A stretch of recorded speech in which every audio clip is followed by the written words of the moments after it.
Hey guys, it is Friday here in West Virginia, and it is time for us to do our Free It Friday. And as promised, we're taking a look at the RLC Dodge Tradesman 70s conversion van or custom van, you should call it. Um, this is a release from earlier this year, and I just recently picked one up. Finally got a halfway decent price on it, so figured I would get it because it's a Mopar and it is a very sweet casting. I'm not sure if it's a little bit underscaled.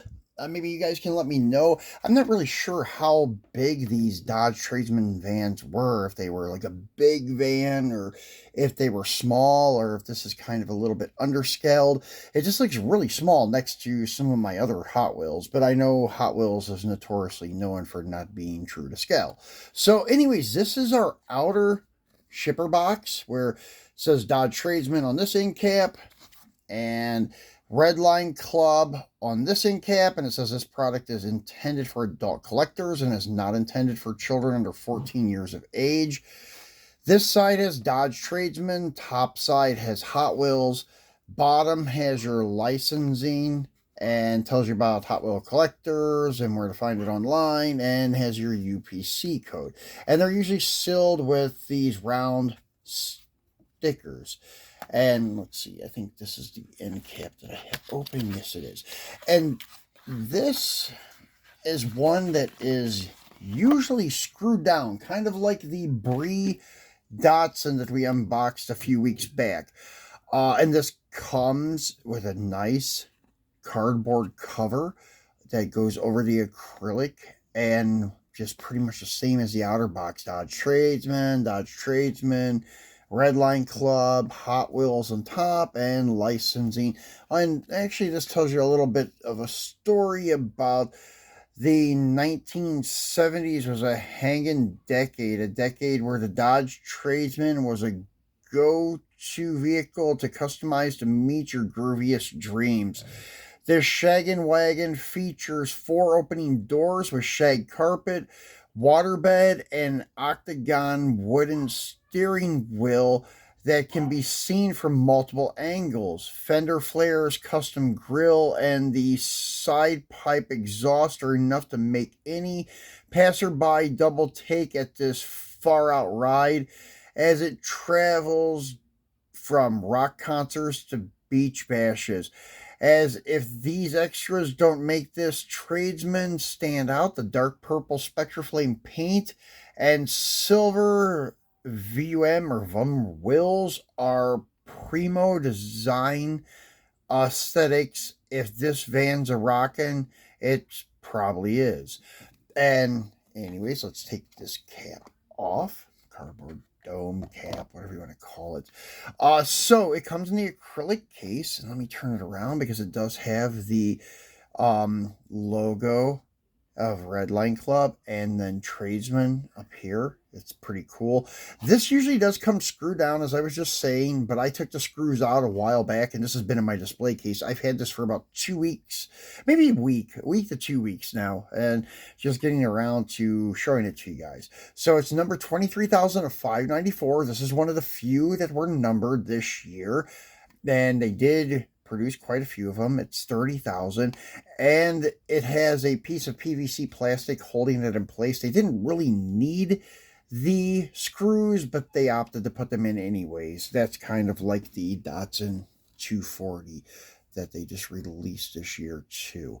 So anyways, let me get this dome cap off. I'm going to take it off the camera because this thing is a bitch to get off. I hate these caps because they are and always have been hard to get off, in my opinion. Just not really my most favorite thing to take off because you have to push in and pull up all at the same time, but we did it. So we'll put the acrylic case here and then take a look at this bad boy. So I know a lot of people complained about how the doors lined up and such, and yeah, they kind of do bulge out a little. And I can't push mine in anymore. That's just the way it is.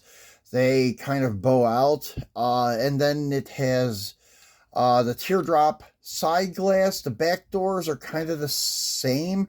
I've seen some a little worse than this one. And as you can see, the plate says Rockin', which is pretty cool. Dodge emblem on the door. The louvers on the back windows is pretty cool. Uh, Detailed tail lights and such. The bumpers are part of the base. Well, the rear one is anyways. The front one isn't. And it has like a billet, straight bar grill, custom headlights and such. Pretty cool. Has a sunroof that is lifted and it stays that way. It doesn't open or anything like that. But very nicely detailed. Has like the taller profile tires in the back and shorter ones in the front to give it that hot rod appeal. Pretty cool. So let's go ahead and get these doors open. And I just kind of tap it on the side and they pop right open. And here you go. Let's zoom in a little bit here so you can get a better look at the inside.